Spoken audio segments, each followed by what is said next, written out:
rabbana yayi min sansani. Annabi a cikin dubu na masoya na so ka sada ni.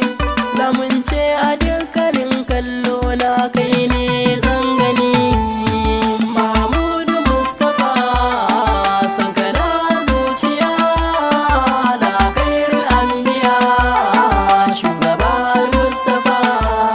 Waye tsira na dukkanin duniya da lahira, waye wanda a gurin darajoji shine makura, waye wanda duka masoyinsa gobe baya takura, waye wanda in ka bi shi zaka sha ruwan alkausara.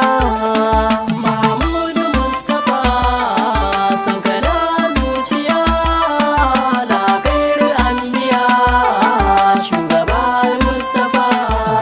Annabi mai gidan bayi shugaban rana har da ma wata.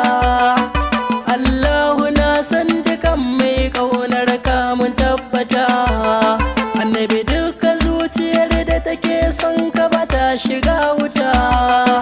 Haka mun ji mun amince yan wasan samu kyau.